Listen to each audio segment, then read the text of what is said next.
Деньги, не калькулятор. 3 открытия Моргана Хаузела, которые реально меняют взгляд на финансы. Зарплата только пришла, а уже через неделю ловишь себя на мысли, куда все делось. Мечтаешь, вот бы выиграть в лотерею, и все заботы исчезнут. Но почему даже те, кто выигрывает миллионы, часто остаются несчастными? Может, дело не только в цифрах, а в том, что творится у нас в голове. Кто такой Морган Хаузел и почему его стоит слушать? Морган Хаузел – не очередной гуру с Уолл-стрит, а бывший журналист The Wall Street Journal и автор бестселлера «Психология денег».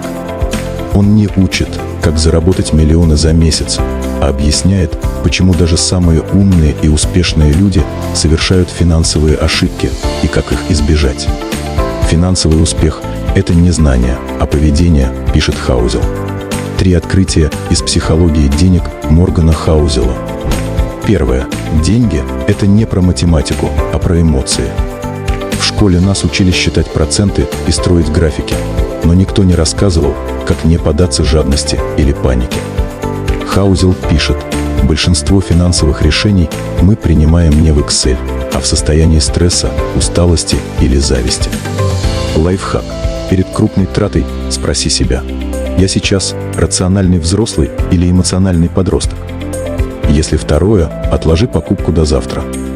80% желаний испаряются за ночь. Личный опыт. Я чуть не купил дорогой кухонный гаджет после тяжелого дня. Казалось, что он решит все мои проблемы.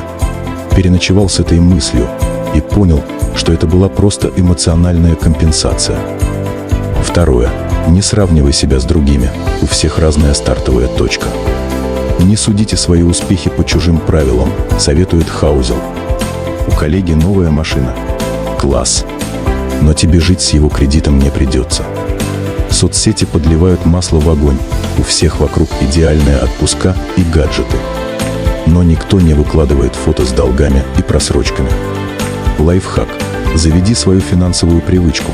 Например, сразу после зарплаты переводить 10% на отдельный счет на будущее. Я начал с 5%.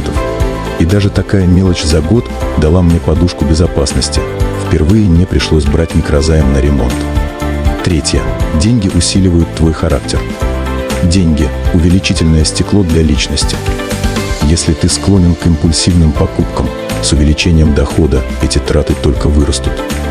Любишь радовать себя маленькими подарками? Заведи отдельную копилку на радость. Пусть это будет отдельная карта или виртуальный конверт в банке. Так и чувство вины меньше, и бюджет цел. История подписчика. Мой знакомый Саша из Перми так копил на PlayStation. Откладывал на радость и не трогал эти деньги на еду или коммуналку. Когда накопил, купил без стресса и долгов. В книге Хаузел рассказывает про Рональда Рида, обычного заправщика из Америки, который стал миллионером не потому, что был финансовым гением, а потому что не тратил все сразу и не поддавался моде. А вот история ближе к нам. Галина из Тулы, медсестра. Всю жизнь работала в поликлинике, не гналась за брендами. Просто откладывала по чуть-чуть, 500 рублей с каждой зарплаты, иногда больше.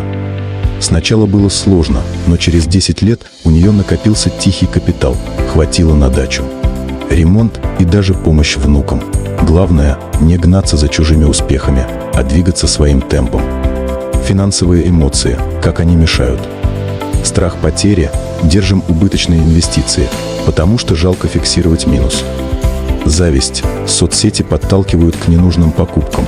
У всех iPhone, а у меня кнопка.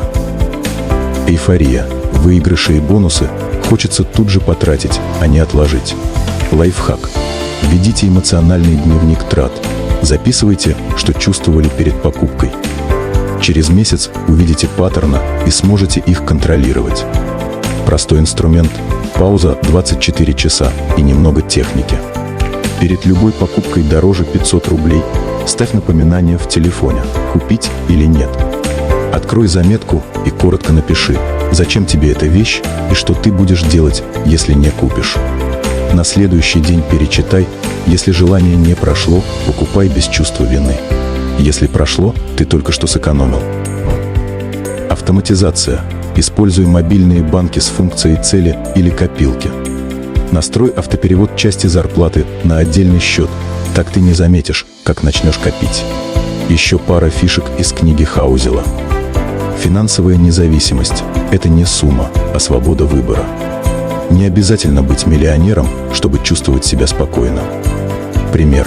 У тебя есть подушка безопасности, и ты можешь не соглашаться на токсичную работу. Сложные проценты – твой лучший друг. Даже маленькие регулярные вложения со временем дают результат. Пример. Откладываешь 1000 рублей в месяц. Через 5 лет это уже 60 тысяч плюс проценты. Попробуй хотя бы один совет на этой неделе и напиши в комментах, на чем удалось сэкономить. Вопрос. Какой у тебя был самый нелепый эмоциональный финансовый срыв? Давайте посмеемся вместе. Итог коротко и по делу. Проверь эмоции перед тратой, откладывай хотя бы 5-10% дохода, не сравнивай себя с другими, делай паузы перед крупными покупками, веди эмоциональный дневник трат, используй автоматизацию для накоплений. Помни, финансовая свобода – это не про миллионы, а про спокойствие. Совет от Каала, финансиста Альберта. Если хочется потратить все сразу, вспомни. Даже Каалы делают запасы на будущее. Не будь голодной Каалой. Понравился разбор? Жми лайк, подписывайся и делись своими финансовыми открытиями.